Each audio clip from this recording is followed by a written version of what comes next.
विद्यार्थी मित्रांनो, या व्हिडिओमध्ये आपण बहुपदीची इयत्ता 8वी बहुपदीचा भागाकार या प्रकरणाविषयी माहिती घेणार आहोत। तर सर्वप्रथम आपण to divide a polynomial by a monomial, बहुपदीला एक पदीनं कसं भागायचं ते बघणार आहोत। तर सर्वप्रथम आपण एक एक्झाम्पल सोडून बघू। तर आपल्याला एक्झाम्पल दिलेलं आहे 6x cube plus 8x square divide by 2x।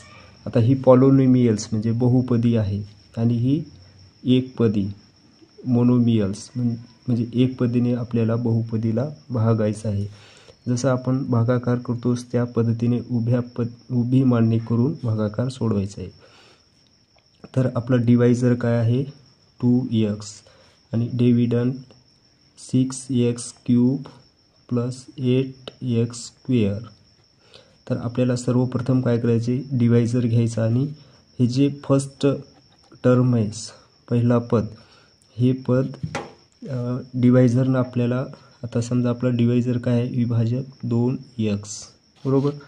ह्या 2xला कितीनं गुणलं तर आपल्याला हे फर्स्ट टर्म मिळेल, म्हणजे 6x क्यूब हे पद आपल्याला मिळायला पाहिजे।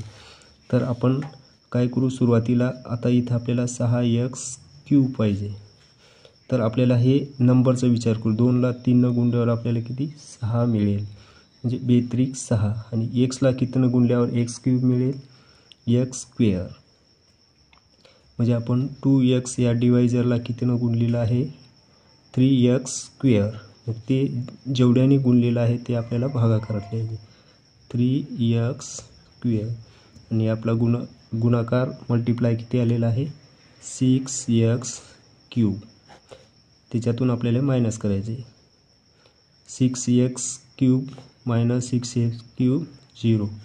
आता दुसरा पद घ्यायचा आहे सेकंड टर्म 8x स्क्वेअर।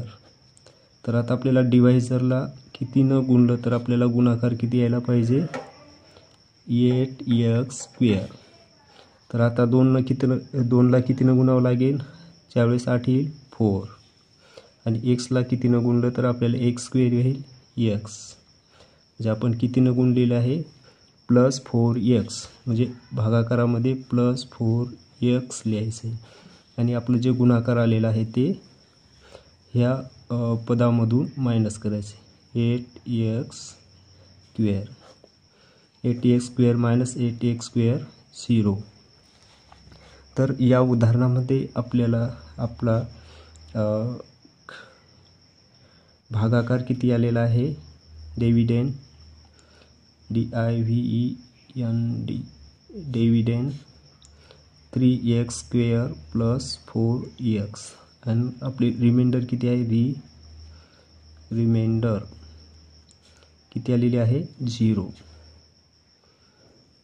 तर विद्यार्थी मित्रांनो, अशाच प्रकारचे आपण इयत्ता 8वीच्या बहुपदी डिव्हिजन ऑफ पॉलिनोमियल्स या चॅप्टरच्या जे प्रॅक्टिस सेटमध्ये उदाहरणं दिलेले एक्झाम्पल दिलेले असतील ते सर्व सॉल्व करणार आहोत।